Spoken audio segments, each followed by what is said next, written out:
C'est une organisation qui mérite vraiment d'être étudiée dans toute sa complexité et pas seulement être réduite au 17 octobre 61. La Fédération de France, elle a été créée en octobre 1947. La Fédération de France va interdire à ses cadres de manifester. Ceux qui ont des responsabilités importantes n'ont pas le droit de manifester. Elle l'appelait à l'époque Fédération de France du PPA-MTLD.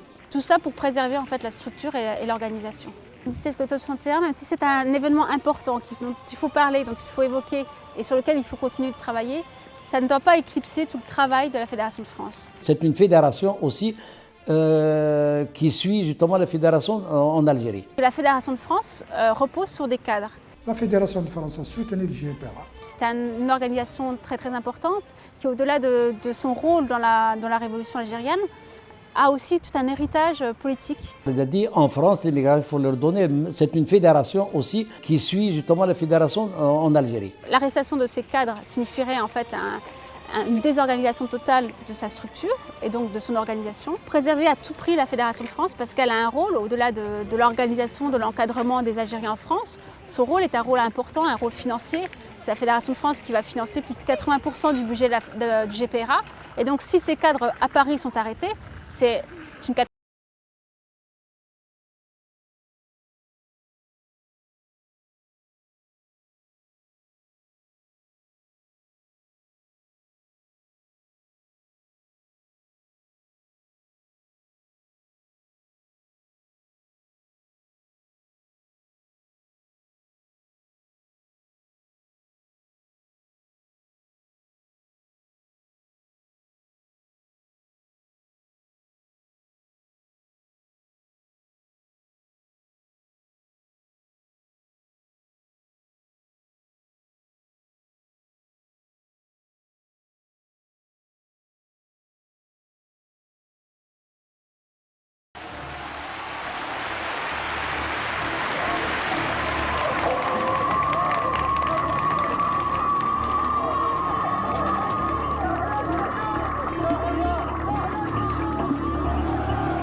Vous savez, on parle toujours du 17 octobre 61, mais moi je parle de toute l'année 61, parce que il faut se rendre compte que l'année 1961, c'est une année qui est vraiment atroce à Paris, en particulier dans la région parisienne, pour les Algériens. Nous avons à ce moment-là Papon, qui est préfet de police à Paris. Et Papon a été avant IGAM à Constantine. Papon a dans l'idée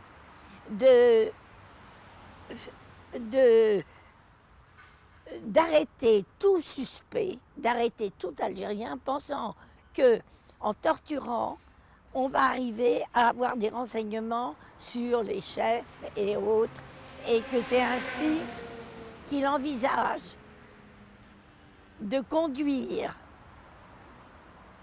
la guerre d'Algérie. Il veut imiter ce qui a été fait, au fond, pendant la bataille d'Alger. Si on parle, par exemple, de la manifestation du 17 octobre, bien avant, et je situe toute l'année 60 déjà, où il y a eu de la répression, des arrestations, des tortures, parce qu'on emmenait, la police emmenait des personnes du bidonville jusqu'au commissariat de Puteaux, et là, effectivement,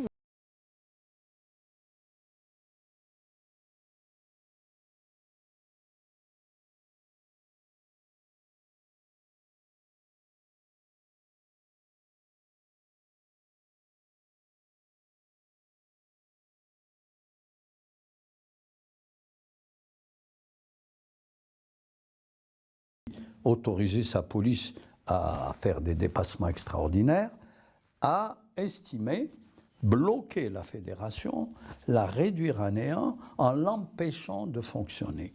Et il prend le 5 octobre 1961 un arrêté par lequel il déclare qu'il il invite, entre guillemets, alors que c'était un ordre, les Algériens, à l'époque on ne disait pas algérien, puisque le mot algérien brûlait les lèvres, les Nord-Africains ou les Français musulmans vivant dans le département de la Seine. Ils sont invités à ne pas sortir à partir du 6 octobre de 20h30 jusqu'à 5h30 du matin. En prenant cette espèce de couvre-feu spécial destiné uniquement aux Algériens, il savait très bien qu'il allait bloquer le FLN. Parce que le FLN, les 99% des militants du FLN sont des ouvriers qui ne sont libres qu'après le travail. Si vous les empêchez de sortir, bientôt, vous empêchez les cotisations, vous empêchez la distribution des tracts, des communiqués, etc. Donc, vous allez étouffer le FLN. Régulièrement, tous les mois, les rapports arrivant au comité fédéral, le comité fédéral se réunit, étudie ces rapports et prend les mesures qu'il faut prendre en fonction de ces rapports. Donc, il n'y a pas une personne qui est venue dire « attention, il faut mettre un terme au couvre-feu ». Non, c'est les rapports de tout ce qui est où il y a une et où il y a deux, c'est-à-dire Paris intramuros et Paris périphérie. Donc, c'est dans ces rapports-là qu'il était demandé au comité fédéral de prendre une mesure pour mettre un terme à ce couvre-feu. Dans les semaines qui précèdent le 17 octobre, il y a eu une répression accrue de la police auxiliaire contre l'immigration dans certains quartiers de Paris, le 18e arrondissement, le 13e arrondissement, et aussi contre les régions où il y avait des bidonvilles comme à Nanterre, une répression très violente. On a reçu la directive détaillée en 3 phases. Le 17, qu'est-ce qu'on doit faire? Le 18 et le 19. Voilà, c'est des phases. Donc le 17, c'est bien clair, il faut sortir à partir de 20h, c'est le contraire du couvre-feu. À partir de 20h, il faut sortir tout le monde, hommes, femmes, enfants, même les poussettes, même personne ne doit rester chez lui. En particulier dans les banlieues, il faut aller dans les grandes artères de Paris. C'est-à-dire montrer un peuple décidé, déterminé et pacifique. Ce n'était pas des gens qui descendent dans la rue pour faire la casse, faire n'importe quoi. Non, c'était une manifestation pacifique. On a fait fouiller les gens dans les hôtels avant de partir. Même pas un canif. Parce que ce serait un prétexte, on dit voilà, ils sont descendus avec des haches, avec des manches de pioche.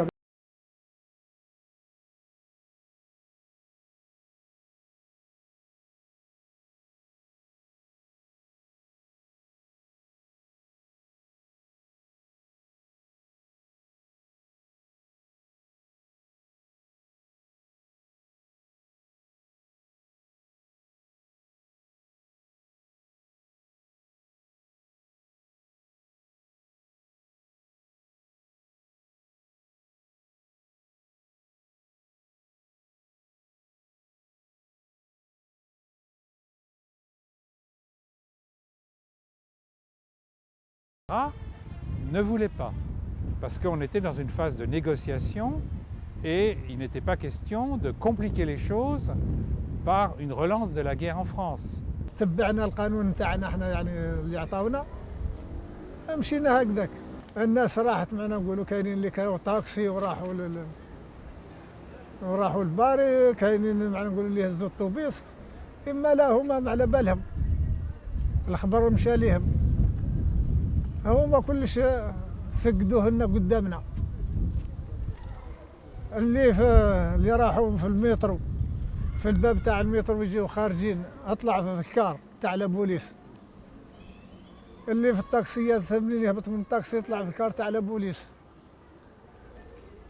هنا معنا نقولوا القوه تاعنا احنا معنا نقولوا يعني هي القوه تاعنا منا هذه نقولوا من بونطواز ورجانطاي ورواح منا هذيك كله منا احنا منا نقولوا من جانفيلي ونيار وكولومب ونانطير هذا وكل تروح منا معنا نقولوا لا على ديفانس وهذاك اللي تجي معنا نقولوا من الرواي وغير ذلك كل تعقب على البون دنويي ثم هما وين رصدوا لنا بالحركيه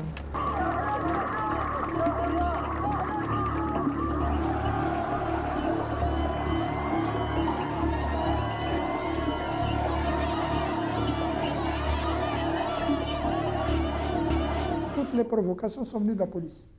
Et malgré ça, les Algériens n'ont pas riposté. Ils étaient parce qu'on les a bien mis. C'est-à-dire qu'on voulait que cette manifestation soit l'image de l'organisation FLN. Quand on dit manifestation, ça suppose la casse, l'ayat, mais marche pacifique. On est contre le couvre-feu.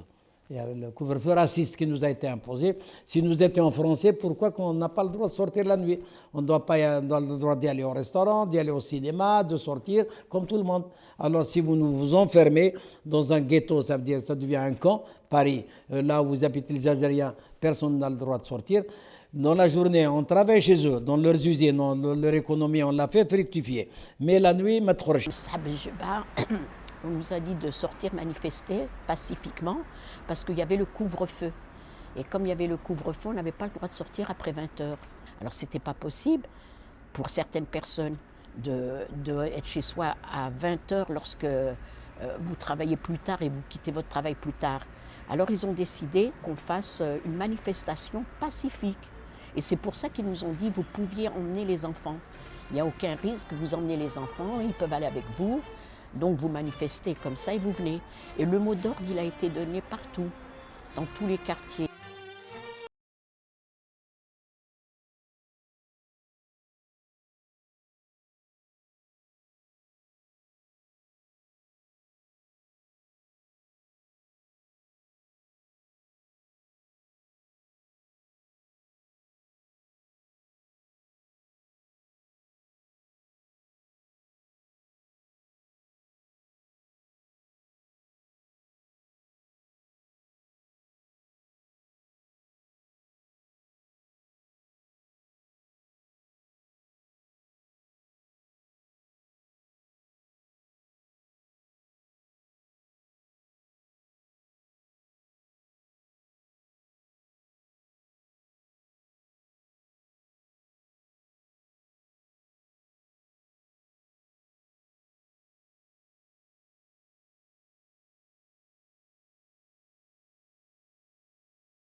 الذي حصل يعني الصدف كيف تكون، يعني أحيانا تكون جميلة وتكون لفائدة في اتجاه التاريخ. أنه واحد المصور فرنسي اسمه إلي كاغو، هو من مواليد سنة 1928 وفارق الحياة في سنة 1999، كان حاضرا ليلتها في باريس. كان هاويا يهوى التقاط الصورة، وشاءت الصدف أن كل الصور التي يعني نحتفظ بها اليوم عما جرى أو أكثرها على الأقل، حتى لا نجزم، أو أكثرها التي نحتفظ بها عما جرى في 17 أكتوبر 61 هي لهذا المصور المسمى بإلي كاغو. إلي كاغو تحتفظ بصوره في مكتبة متميزة في باريس، وتحديدا هي اليوم في قلب جامعة نانتير، في مكتبة تسمى BDIC، مكتبة التوثيق المعاصر للتاريخ. والتقط صور فريدة من نوعها. لماذا؟ لأنها كانت تعبر عن وحشية القمع الاستعماري في بلد يتغنى بشعارات الديمقراطية في قمع المظاهرات السلمية. Il se trouve qu'au moment des événements du 17 octobre 61, j'étais dans mon bureau et le lendemain arrive dans mon bureau un certain Elie Kagan, qui était un photographe et qui passait ce jour-là par hasard sur les grands boulevards et qui a vu des milliers et des milliers d'Algériens qui défilaient pacifiquement pour réclamer plus de liberté. Vous savez que le préfet Papon avait à l'époque interdit aux Algériens de sortir après 20 heures. Ils venaient de Nanterre, ils venaient des banlieues, mais ils venaient de Paris aussi. Et les CRS et la police, sur l'ordre du préfet de police Maurice Papon, matraquaient. Et Kagan a pris des photos et est venu me voir personnellement en me disant, tu sais, voilà je le connaissais puisque je l'utilisais, voilà les photos que j'ai pu prendre, il n'y a pas beaucoup de journaux qui veulent les prendre, ils ont peur d'être saisis, et puis comme c'est encore la guerre d'Algérie, ils ne savent pas très bien comment les...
Il y avait déjà quelques mois que le comité fédéral avait constitué ce qu'on a appelé la section des femmes, puisqu'ils avaient vu qu'avec déjà les femmes rouspétaient de ne pas être dans les structures, on n'était ni dans les cellules, ni on était responsable, ni rien du tout, et on faisait le boulot.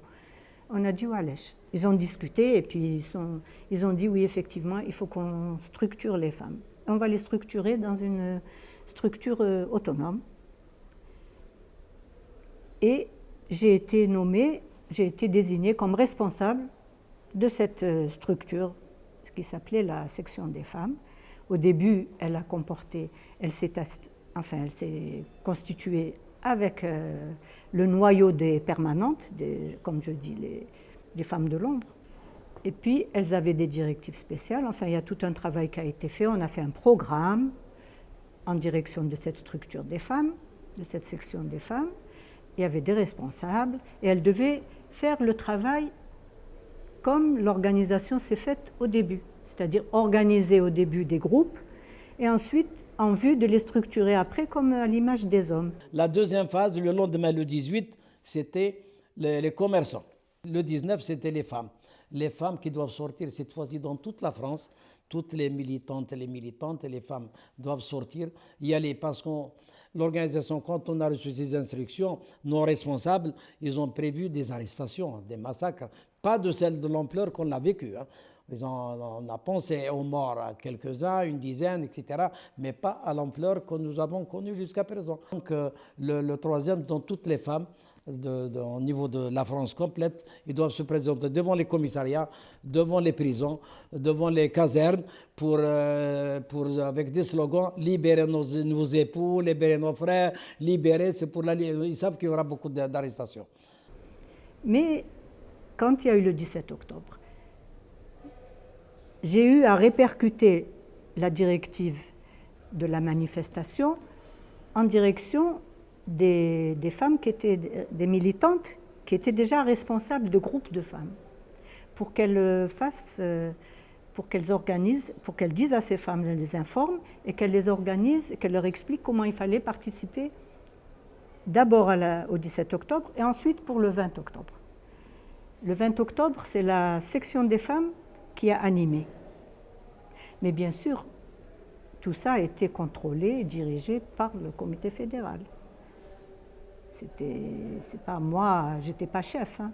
J'étais responsable, un lien entre le comité fédéral et les femmes qui militaient déjà.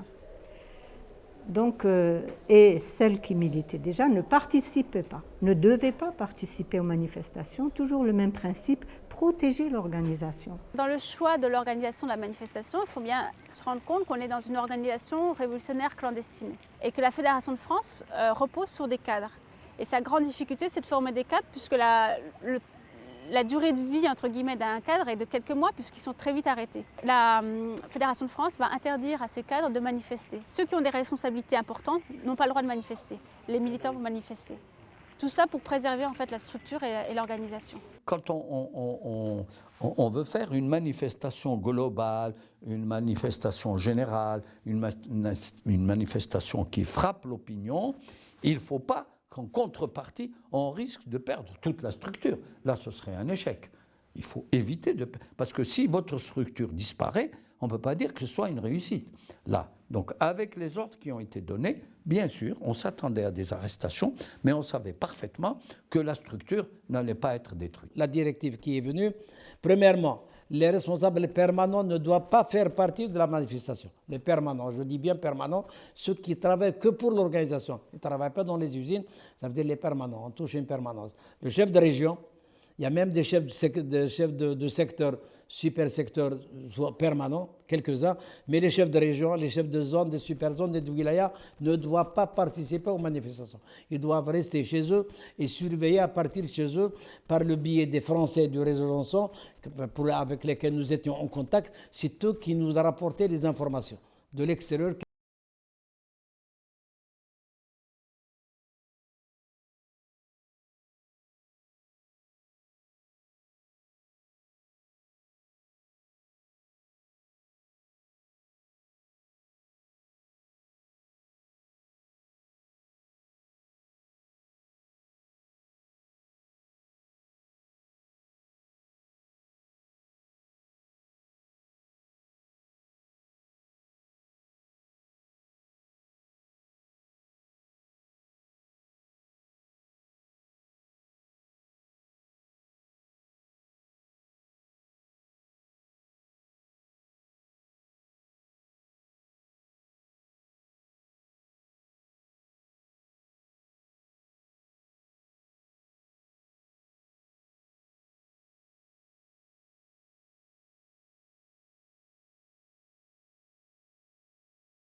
La haine, on la rencontrait beaucoup plus à l'état brut, je dirais, dans les forces de police. Il y a eu en octobre 61 une volonté de vengeance à l'égard de toute une population. Toute une population repérée en fonction de l'apparence physique, en fonction de l'idée que les policiers se faisaient de l'Algérien. Ce qui fait, je vous le rappelle, qu'il y a eu de nombreux Marocains qui ont été aussi victimes, des Tunisiens et d'autres. Ces crimes ont été commis en fonction de l'apparence physique des gens. Et ces crimes ont été commis avec, à mon sens, comme moteur la haine raciale. Ces messieurs-là ils étaient prêts à sacrifier toute la France pour que l'Algérie reste française. Ils n'avaient pas encore compris la phrase de Gaulle, on a assez avec la marine à voile. Hein. Je ne savais pas, pour eux, l'Algérie est française, hein. Du moins pour eux, la terre est française. Et les Algériens ne le sont pas. Le préfet avait la possibilité d'interner tout suspect. Vous savez, le mot suspect, c'est vraiment très large. Et ils ont osé interner ces hommes dans les lieux où ils ont été torturés. À Paris, l'Algérien devient vraiment le visage du FLN. Et pour ceux qui sont partisans de l'Algérie française, c'est intolérable. Leur présence gêne. Et donc, ces hommes qui sont en France pour travailler sont vraiment victimes d'une violence, d'une brutalisation.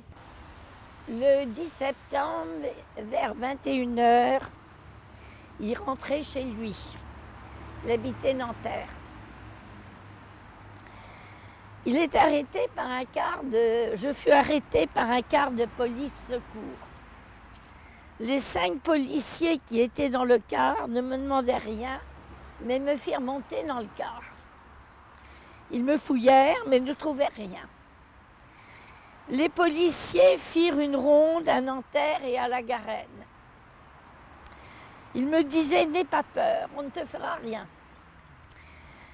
On va t'emmener au commissariat. » On me fit descendre. Puis un policier me dit « Combien payes-tu au FLN ?» Je dis « 3500 francs, comme tout le monde. » À ces mots, je reçus un terrible coup de crosse derrière l'oreille droite. Les policiers s'acharnèrent ensuite sur moi jusqu'à que je tombe par terre. Je savais alors que j'allais mourir noyé. Ils me prirent par les pieds et par les mains et l'on me lança. Je tombai sur une pierre et rebondis dans l'eau. Mais l'eau froide me rendit quelques forces et j'essayais de nager. Et il a fini par arriver dans notre cabinet d'avocat où il nous a raconté toute son histoire.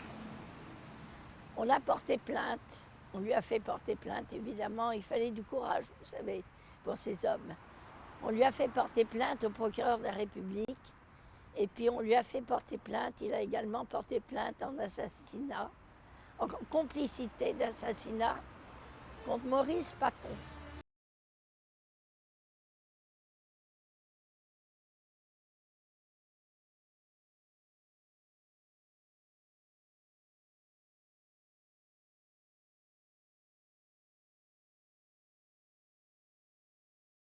On a rencontré beaucoup de difficultés, beaucoup de gens qui n'étaient pas bien, si vous aimez mieux. Ça a tellement été choquant pour les premiers. Les premiers, quand ils ont vu les gens tirer, les gens les jeter dans la Seine, pour eux, c'était choquant. Hein. Nous, on a eu cette chance de ne pas être comme ça dans les débuts. Mais enfin, quand on pense aux gens qui ont été jetés comme ça à la Seine, vivants, vous vous rendez compte, monsieur, vivants. Et après, ils ont dit, il y a 1 ou 2 personnes, c'est tout ce qu'ils ont dit, 1 ou 2 personnes lorsqu'ils ont dit... vous savez, quand on fait des recherches, hein, ils ont trouvé plus de 200 ou 300 personnes. Et malheureusement, on a connu des gens qui étaient du quartier qu'on n'a jamais revus. De ce jour-là, on ne les a jamais revus. J'étais militante et évidemment à Marseille, c'était très particulier parce que l'OAS était très important, c'est-à-dire qu'il y avait quand même beaucoup de gens qui soutenaient l'OAS à Marseille, il faut bien le dire. Et il y avait beaucoup d'attentats de l'OAS à Marseille contre des militants.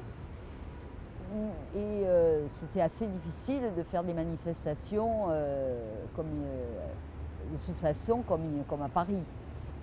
Mais j'en ai entendu parler à l'époque, probablement par les jeunesses communistes, puisque moi j'étais adhérente des jeunesses communistes. On a dit qu'il s'était passé quelque chose le 17 octobre à Paris. Vous savez que la presse a été interdite. Enfin, il y a eu rien n'est paru dans la presse. La seule chose qui était publique, un petit peu publique, on va dire, c'est un tract anonyme de policiers syndicalistes de la CGT qui ont écrit dans la nuit, ils ont écrit un tract qui a été diffusé anonymement, alors je ne sais pas à combien de gens, mais qui faisait état, c'est les premiers qui ont fait état de morts en nombre important, puisque la version officielle le lendemain des événements, c'était des arrestations, et encore pas le chiffre, parce qu'en réalité il y a eu plus de 10 000 arrestations, c'est des arrestations, des blessés peut-être, et ensuite 2 morts. La déclaration du groupe de policiers républicains, ils ont dit qu'on a jeté à la Seine Hadi Maroufa, dans tous les ponts d'ailleurs, jeté comme ça, comme des ballons, et en même temps on a même brûlé vif avec l'essence, à Saint-Denis par exemple, avec de l'essence. Ils ont attaché des Algériens, les mains et les pieds bien sûr, ils lui mettaient de l'essence, tant qu'il bouge, il crie, on lui ajoute de l'essence et jusqu'au il n'y a pas de souffle. Qui monte et dans un sac, c'est les policiers français qui l'ont dit. Hein. On a pendu des Algériens dans les bois de Boulogne et les bois de Vincennes et les bois de Meudon. On les a pendus avec les fils de fer. La préfecture de la Seine, par exemple, où Papon il était, c'est la nuit du 17 octobre. Il y a eu quand même 150. Ça a été dit même par les policiers, ça a été rapporté même par les historiens français. Jean-Luc Hinaudi avec des détails. Et ben la cour de la préfecture, la nuit, il y a eu 100 et quelques jetés dans la nuit. Ils les ont tués au sein de la préfecture, ils les ont jetés à la Seine parce que la préfecture de la Seine, elle est à côté. Ça veut dire attenante à la Seine. Donc, nous avons estimé que le nombre de morts est de minimum 200 morts jetés dans la Seine ou tués sur place. Peut-être 400. Certains pensent à 400. Pourquoi nous disons minimum 200 ? Parce que, comme je vous le disais à l'instant, avec les arrestations, le lendemain ou surlendemain, un grand nombre de personnes, de militants arrêtés, ont été transférés en Algérie, soi-disant vers leur douar d'origine, alors qu'en fait, ils ont été transférés dans des camps d'internement, ici en Algérie. À partir de là, nous avons perdu leurs traces. Donc nous ne savions pas s'ils étaient vivants ou morts. Les 200 dont nous parlons sont les 200 qui résultent des rapports que nous avons reçus dans la semaine ou la quinzaine qui a suivi la manifestation. Et là, ce sont des chiffres précis venant de la part de l'organisation, c'est-à-dire lorsque quelqu'un dit « j'étais à tel endroit », un tel qui était avec moi, je l'ai vu, il a été bastonné, assommé et jeté dans la Seine. Là, on a fait ce calcul, on arrive à 200. J'ai publié une liste d'environ 400 cas, voyez-vous, dont, alors en me basant sur des archives de diverses sortes, archives du FLN, archives de la préfecture de police, archives de justice, très important, archives la presse également de l'époque, et puis des témoignages aussi. Bon. Et donc, c'est une liste d'environ 400 cas, parmi lesquels de nombreux corps non identifiés, parce qu'on a retrouvé plusieurs dizaines de corps qui jusqu'à maintenant restent inconnus, parce qu'il était habituel de la part des policiers qui commettaient ces crimes d'enlever les papiers des personnes qui étaient ensuite soit jetées à la Seine dans des canaux ou laissées pour mortes. Hein. Voilà. Environ 400 cas pour l'ensemble de la période, dont environ 170 à partir du 17 octobre. Voyez-vous? Voilà. Mais c'est une liste qui n'est pas exhaustive. استمرار المد الثوري في الجزائر جعل السلطات الاستعمارية في باريس تنظر لنشاط ثورة التحرير ممثلة في فيدرالية الجبهة فوق التراب الفرنسي بعين من القلق. لماذا؟ لأن نقل الثورة إلى التراب الفرنسي وامتدادها أصاب كثير من الذعر، أصاب الرسميين والعسكريين في فرنسا بشيء كبير من الذعر أولا، ثم تسبب في أزمات سياسية خطيرة، ثم تسبب في أزمة مجتمع وأزمة ضمير داخل المجتمع الفرنسي، هذه من جهة. لكن من جهة ثانية الذي كان مكلف رسميا بقمع الجزائريين تحديدا، لأنه فرنسا أو باريس كانت مفتوحة إلى الكثير من الأجناس وكثير من الجنسيات التي تتمتع بالجنسية الفرنسية أو حتى التي احتفظت بجنسية الأصلية. لكن الذي حصل أنه محافظ شرطة باريس، وللمفارقة الغريبة أنه محافظ شرطة باريس كان في عمالة قسنطينة في الخمسينيات، كان يشتغل في عمالة قسنطينة، ثم عين محافظا لشرطة باريس وكلف بتسيير الملف الأمني الخاص بالتعاطي مع الفرنسيين ذي الأصول الجزائرية، وهو أمر يعكس نزعة عنصرية في الحقيقة.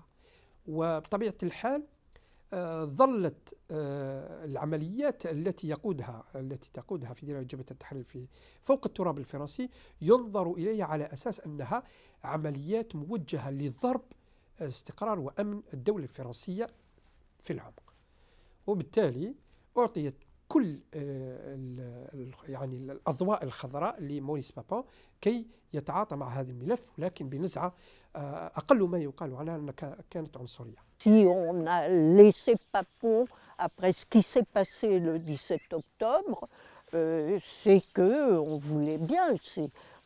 D'ailleurs, il faut se dire, il a toujours dit trois morts pour le 17 octobre, alors que moi je fais référence à Jean-Luc Naudy qui a dit et qui a vérifié toutes ces preuves, et je pense qu'effectivement il dit la vérité.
De police auxiliaire constituée de supplétifs algériens, encadrés par des officiers de l'armée française, agissant sous les ordres directement du préfet de police et qui ont commis de nombreux crimes durant toute cette période, qui habituellement descendaient dans les hôtels où vivaient les Algériens et se livraient là à des violences sur les Algériens qui y demeuraient. Il s'agissait en général d'hommes qui, pour des raisons diverses, voulaient se venger du FLN et qui s'en prenaient aux Algériens dans les rues, dans les hôtels. Et puis il y avait la torture pratiquée dans certains hôtels réquisitionnés par cette force de police auxiliaire, en particulier rue de la Goutte d'Or. Lorsque la police n'arrivait pas à les faire parler, on les menaçait de les remettre au centre d'entraînement des calots bleus. Et alors, on les remettait aux calots bleus, c'est-à-dire au Harki de Paris, de l'équipe du capitaine Montaner. Et là, beaucoup qui ont été remis entre les mains des Harkis n'en sont pas sortis vivants. Parce que là, beaucoup sont restés certainement morts sous la torture. En tout cas, nous en connaissons quelques-uns, beaucoup d'autres, nous n'avons pas eu de précision, mais pour certains, nous savons que remis des mains de la DST aux mains des Harkis de Paris, eh bien, à partir de là, nous avons perdu leurs traces. ثم في الجراند كارير 18 كان الغاشي كي يركبونا في الكار تاعهم هذيك جاو يديونا الفانسان اللوريسيان كو التليفون قالوا لهم ما كانش البلاصه كومبلي داونا البالي دي سبور كانت 2000 وشي حاجه او ديبار كانوا الحركه مع لا بوليس والحركه ولاو يضربوا بعض الناس اللي يروحوا حاشاك البيت الراحه كانت مخفيه هكا يضربوهم وينحيوا لهم اللي عنده ساعه ولا عنده خاتم تاع ذهب ولا ينحيوه له. الور ولات الفوضى ثم كاينه الفوضى جاو قالوا لهم واش كاين ولا نحاهم جابوا لنا العسكر اللي كانوا متكلفين بينا الداخل. الحل اللي حاركين فدان قبل اللي حاركين بوينتن ابارتير دو ابارتير 59 ابارتير 59 كيز اون بري العيد ساري حاركين غير باريو بوينتن ضمنتن داكي ديال الجزائر اشوف دنيا ناكسي بابون qui a ramené le capitaine Montaner pour pacifier, en commençant par la région parisienne et évidemment la banlieue. À partir du 59, à partir du second front, justement, qu'ils ont pris une décision de faire venir les Harkis. On parlait à l'époque jusqu'à 60 000 Harkis. تلقاني مرة داكي يبون سياقين ضمان ميمي حركين النير لان هو قاعد نستخدم عطاش نستخدم ديك السن يديك شمن ندوغالي غير النظام ويدي يفاق النوثنين نغنتن ما إلا يو نغنت دي فالونس سيت ان ليوتنون دو حركين il a été tué à Valence évidemment c'est la mer rouge parce que les Harkiniens comme un capitaine Montaner il était en contact avec la DST il était en contact avec la mer rouge قاعد يديروها لنا دينا تورتور اللي حركي هذا قاعد يدير تيرا دي اس تي ماشي لونير الا هو قاعد يبين له حقا صح ولا كان كثران هذا قاعد يدير تيرا دي اس تي ساكن تنا اللي تورتور تنا دينا انا حركي. Moi je suis pas politique. Je sais que la répression elle n'a pas arrêté. Moi je dis pas qu'elle a été plus ou moins, mais quand il y a eu les Harkis, effectivement, parce que les Harkis ils avaient une supériorité, ils connaissaient la langue, ils allaient dans les quartiers arabes. Et puis, c'est des Harkis, c'est des traîtres. Donc, ils n'ont pas la formation de républicains français, ou ils n'ont à obéir à personne d'ailleurs. Ils n'ont pas à obéir à la loi. Ils sont là comme c'est des sbires, c'est des hommes de main. Donc ils ont fait des dégâts épouvantables. La préfecture de police va placer sur le pont de Neuilly, donc va faire appel à la force de police auxiliaire, alors que celle-ci n'est pas du tout formée au maintien de l'ordre. Donc c'est une force qui est une force répressive, qui ne sait pas du tout gérer des manifestants. Et eux, on va les placer au pont de Neuilly et on va les armer. Donc ils ont des armes. Donc, ça veut dire qu'en fait, même si d'un point de vue rhétorique, la préfecture de police va dire à ces hommes pas de violence, concrètement, en plaçant des hommes qui ne sont pas formés au maintien de l'ordre, en leur donnant une arme, et surtout des hommes qui ont aussi combattu depuis 60 contre le FLN, forcément, la préfecture de police s'attend à ce qu'il y ait des violences.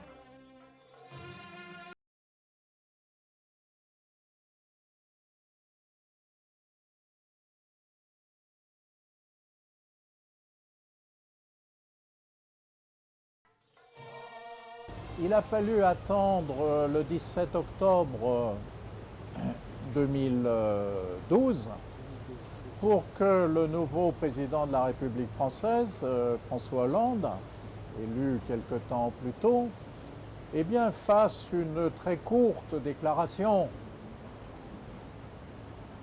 reconnaissant enfin les victimes algériennes du 17 octobre 61 qui manifestaient pacifiquement pour l'indépendance de l'Algérie. C'est une déclaration qui marque un changement par rapport au silence et aux dénégations antérieures. C'était un crime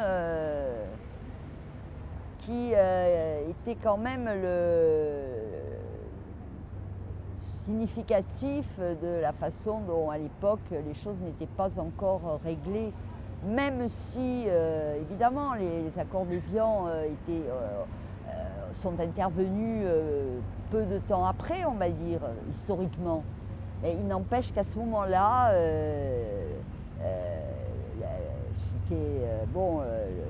la France n'était pas prête à accepter l'indépendance. On prenait à témoin le monde de ce que le colonialisme n'avait plus de raison d'être et devait s'arrêter.